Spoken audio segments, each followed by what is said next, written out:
Halo, Assalamualaikum warahmatullahi wabarakatuh. Perkenalkan, nama saya Ridania Ekawati. Saya merupakan salah satu dosen di program studi pendidikan guru Madrasah Ibtidaiyah di Fakultas Agama Islam Universitas Muhammadiyah Sumatera Barat. Spesialisasi saya adalah mengajar mata kuliah Matematika MI atau SD yang berbobot 3 SKS. Teknik pengajaran saya dalam mengajarkan mata kuliah Matematika MI atau SD ini menggunakan teknik DIA, Delivery, Interaction, dan Assessment. Untuk deskripsi singkat mata kuliah Matematika MI SD ini merupakan salah satu mata kuliah wajib bagi mahasiswa PGMI di Fakultas Agama Islam Universitas Muhammadiyah Sumatera Barat. Karena mata kuliah ini didesain agar mahasiswa sebagai calon pendidik atau calon guru SD mempunyai kemampuan dan keterampilan di dalam mempelajarkan materi-materi pelajaran matematika yang ada di SD, serta mengetahui garis-garis besar pokok pengajaran matematika di SD, mengetahui juga tujuan pembelajaran matematika di SD, dan pemecahan masalah dalam pembelajaran matematika di SD. Capaian pembelajaran pada mata kuliah Matematika MI atau SD ini diharapkan bahwa dengan mengikuti mata kuliah ini mahasiswa mampu menguasai garis-garis besar pokok pengajaran Matematika MI atau SD, serta mahasiswa mengetahui dan mampu menjelaskan substansi serta metodologi dasar keilmuan matematika di SD. Diharapkan juga mahasiswa mampu menguasai dan menerapkan strategi pembelajaran matematika di SD, serta diharapkan mahasiswa mampu menerapkan penilaian dalam pembelajaran matematika di SD. Untuk mencapai kemampuan-kemampuan yang saya sebutkan di atas, maka mahasiswa diberikan topik-topik bahasan yang akan dibahas selama satu semester ini dalam 16 kali pertemuan termasuk UTS dan UAS.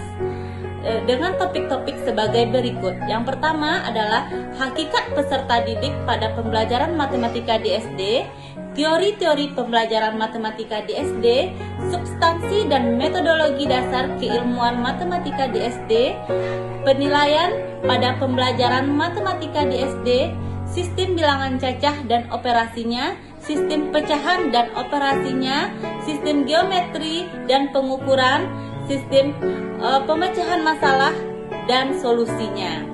Untuk mencapai topik-topik bahasan tersebut, pada mata kuliah Matematika MI atau SD ini, salah satu buku ajar yang saya gunakan adalah buku Matematika MI atau SD berbasis Discovery Learning.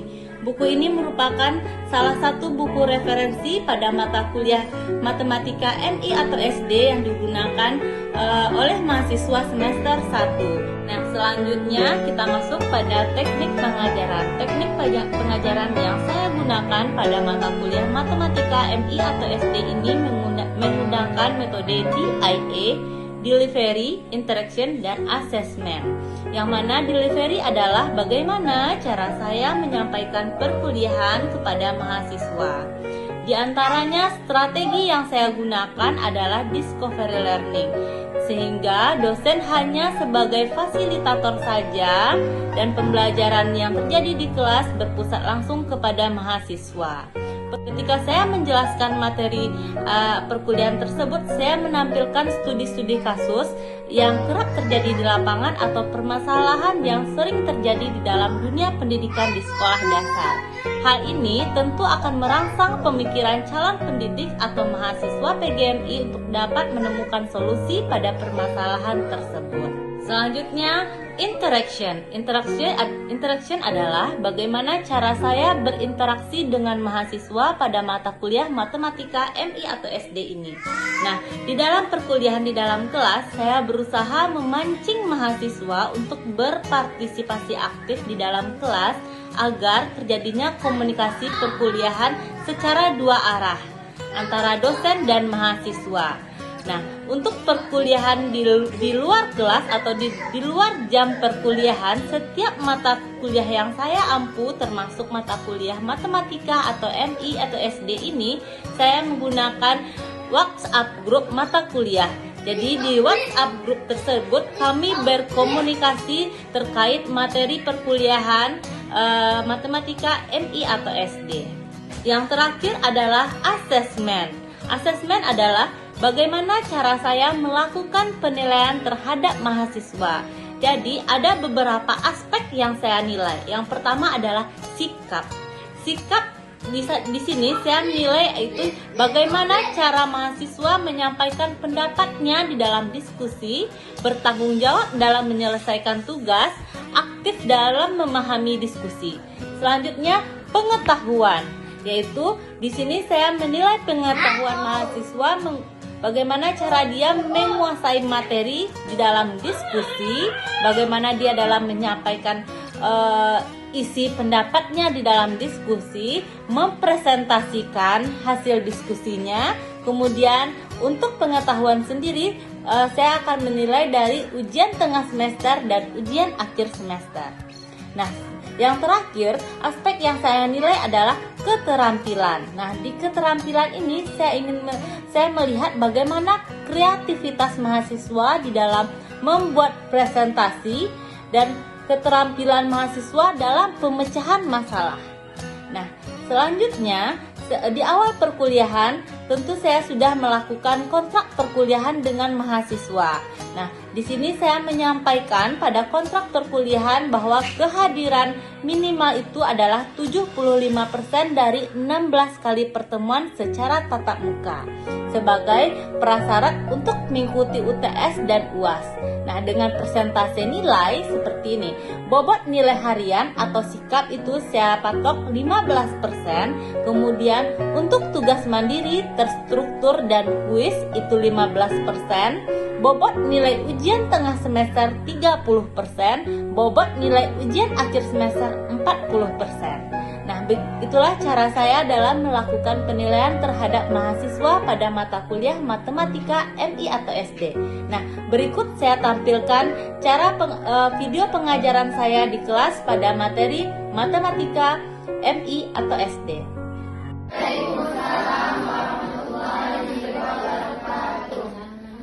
Pada hari ini kita akan masuk pada mata kuliah kita matematika MI SD yang berbobot 3 SKS ya. Nah, pembahasan kita hari ini adalah tentang garis besar program pengajaran matematika di SD, yang mana pada hari ini tujuannya adalah mahasiswa dapat memahami tentang hakikat peserta didik pada pembelajaran matematika di SD, lalu bagaimana perkembangan intelektual siswa SD-nya, seperti apakah anak-anak siswa SD itu dalam perkembangannya, dalam intelektualnya, dan nanti ibu akan membagi Ananda semua dalam beberapa kelompok untuk memecahkan studi kasus yang ada di depan. Studi kasus yang ibu munculkan itu adalah masalah-masalah yang terjadi di sekolah dasar. Nah, nanti dari studi kasus itu Ananda akan tahu teori apa saja yang dipakai dalam pembelajaran matematika di SD. Nah, baik, mungkin. Nah, jadi semua Ananda di sini ibu mau tanya, apakah benar cita-citanya ingin menjadi guru SD? Ya. Nah, mau nggak mau ya masuk ke sini PGMI, nanti tamat dari sini menjadi sarjana pendidikan. Nah, mengajar di sekolah dasar. Kalau ibu tanya anak SD kira-kira apa yang terbayang sama Ananda? Bermain, apa lagi? Pemalas. Pemalas? Ah, ya. Suka bertengkar. Suka bertengkar. Menarik perhatian. Masuk pada hakikat peserta didik di SD, ibu akan bertanya dulu, kira-kira rentang usia siswa SD itu berapa? 7 sampai 12 tahun. Nah, pada tahap perkembangan ini, menurut para ahli, Piaget bahwa anak yang di rentang usia 7 sampai 12 tahun itu mereka masih belum dapat berpikir formal seperti kita orang dewasa. Mereka masih tahap berpikirnya pada yang bersifat konkret ya, jadi belum dapat berpikir secara abstrak gitu. Nah, untuk dari itu diperlukan adanya jembatan bagi kita sebagai guru SD nih dalam mengajarkan matematika di SD agar matematika itu tidak menjadi pelajaran yang membosankan, dianggap sulit oleh siswa SD. Ada caranya, ada strateginya dalam mengajar.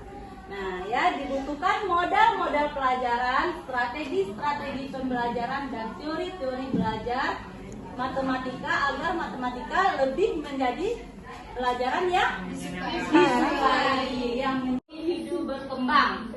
Nah, ada beberapa perkembangan anak, misalnya anak kelas rendah sama anak kelas tinggi berbeda ya. Berbeda tahap perkembangannya. Kalau anak kelas rendah datanya rentang kelasnya kelas berapa? Kelas 3. Ya, 1, 2, 3. Kalau kelas tinggi 4, 5, 6. Nah, kira-kira kalau anak itu sebagai individu berkembang, apanya yang berkembang? Fisik, pola pikir. Apa lagi? Bertindak, sikap. Nah, ya, fisiknya. Lalu apa lagi? Pertumbuhannya. Tanggung jawabnya juga beda kan? Nah, jadi itu dia. Makanya disebut anak itu sebagai individu berkembang. Termasuk kita ini mungkin sampai kita dewasa kita juga berkembang. Namun belum tentu ya orang dewasa itu pola pikirnya dapat dewasa juga sesuai umurnya ya.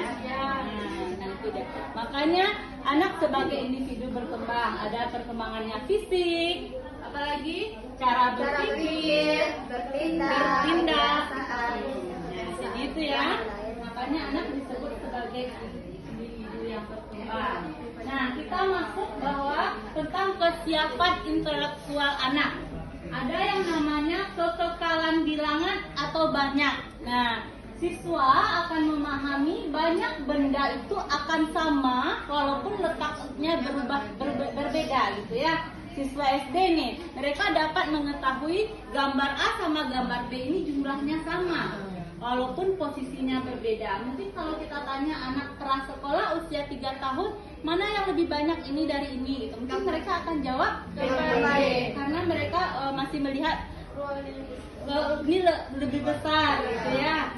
Ini lebih kecil, lebih menyebar. Nah, kalau anak usia SD 7 tahun ke atas itu mereka sudah dapat membedakan bahwa ini adalah dua gambar yang sama namun apa? Letaknya yang dibedakan. Nah, itu. Misalnya di kawat nih, dia panjang kan. Kalau kita kerutkan, dia mungkin akan tampak lebih pendek. Sebenarnya panjangnya sama ya. Masih sama. Nah, itu dia kekekalannya. Ini tadi kemarin ya bahwa kekekalan berat bentuk benda, berat satu benda itu akan tetap walaupun bentuknya, tempatnya berbeda-beda. Misalnya kertas nih, dia akan sama beratnya walaupun kita misalnya satu kertas kita robekkan akan sama beratnya walaupun kita kita remas-remas gitu, kita apakan menjadi kecil. Beratnya masih sama walaupun bentuknya sudah berbeda. Nah, silakan duduk berkelompok. Ini adalah studi kasus yang akan dipecahkan di dalam kelompoknya. Silakan duduk berkelompok. Baca studi kasusnya dan diskusikan di dalam kelompoknya. Kira-kira apa solusi untuk si Dion ini? Solusinya bagaimana? Teori belajar apa yang cocok dalam menyelesaikan masalah yang ada di depan? Silakan diskusikan bersama anggota kelompoknya. Udah selesai diskusinya? Ya. Siapa kelompok yang mau menampilkan hasil diskusi tentang solusi permasalahan yang dihadapi oleh Dion? Silakan kelompok angkat tangan. Ya. Kelompok berapa Nanda? Kelompok 3, Bu. Kelompok 3. Silakan kelompok 3 maju ke depan. Baiklah, saya akan menjawab tentang studi kasus Dion yang lebih suka bermain dan mengganggu temannya. Bahkan guru pun sudah sering menegurnya, tak cukup sekali 2 kali, tapi guru sudah berkali-kali. Metode pelajaran yang digunakan untuk Dion adalah bisnis dan Brunner karena bisa digunakan keduanya. Metode pembelajaran bisnis, pembelajaran secara menyenangkan sambil bermain games atau sistem koin sehingga bisa membuat siswa tertarik dengan materi yang sedang diajarkan atau membawa mahasiswa keluar untuk melihat objek-objek yang sering ia temui. Sistem metode pembelajaran Brunner, belajar dengan memberikan definisi yang ia jumpai dalam kehidupan atau memberikan gambaran objek seperti menjumlahkan 5 buah pena yaitu 2 tambah 3 gitu, sehingga siswa tertarik dengan materi yang sedang diajarkan. Sekian, terima kasih teman-teman tadi. Terima kasih kelompok 3. Terus dulu kelompok 3. Pendapat lain dari kelompok depan. Ya, semuanya kelompok 5.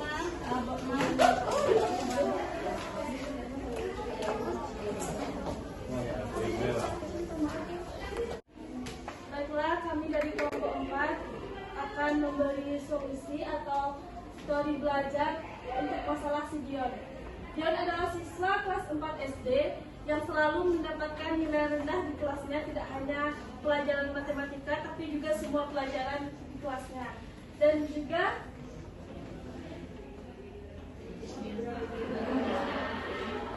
dia lebih suka bermain dan mengganggu teman-temannya.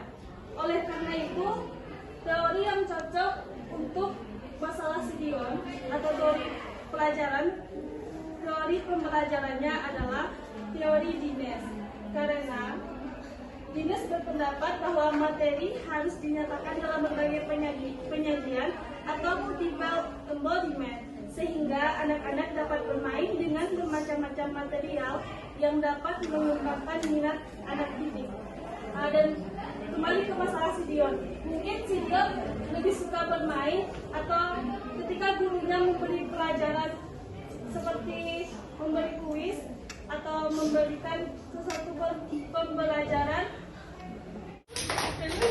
Nah, jadi sudah ada 2 pendapat ya untuk menghadapi masalah si Dion ini. Kalau kelompok 3 menggabungkan teori Dines dan Brunner. Sementara kelompok 5 tadi teori Dines. Jadi itu adalah cara si guru sebenarnya. Bagaimana guru ini dalam menghadapi siswanya. Jadi setiap guru memang memiliki cara strategi sendiri-sendiri. Jadi bisa jadi si guru A dan si guru B itu dalam menghadapi anak seperti Dion ini strateginya berbeda. Tanya, silakan angkat tangannya yang bertanya. Ya, silakan Asma. Ya Bu, saya dari kelompok 3 akan bertanya, bagaimana cara menghadapi siswa yang mentalnya kurang, daya tangkapnya yang kurang. Dari ada tuh beberapa kali guru menjelaskan tetapi dia susah kali anak ini untuk mendapatkan pelajaran yang telah diterangkan. Bagaimana sikap seorang guru untuk menghadapi anak tersebut, Bu? Asma, jadi cara seorang guru dalam mengajarkan anak yang berkali-kali mungkin gagal ya. Kita tahu kalau guru ini tahu anaknya gagal dari apa? Dari apa? Dan tahu nih guru ini gagal anaknya dalam materi itu dari apa? Hasil ujian, dari latihannya, dari hasil ujiannya yang tidak sampai batas KKM. Misalnya diterapkan KKM-nya 70, ternyata si anak ini sudah dilakukan berkali-kali, dia tidak sampai batas KKM yang ditentukan. Nah, artinya si anak ini gagal ya, seperti yang ditanyakan Asma tadi. Nah, cara dilakukan guru, biasanya kalau anak gagal di sekolah, apa yang dilakukan gurunya?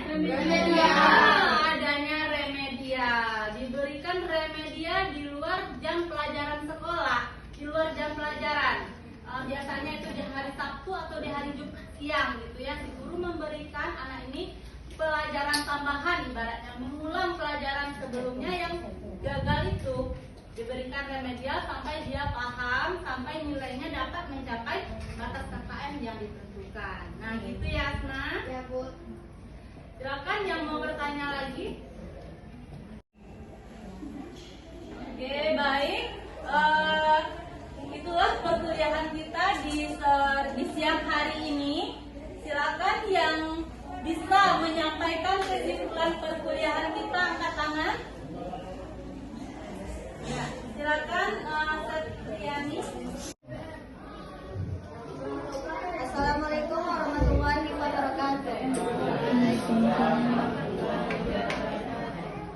Perkenalkan, nama saya Satriani.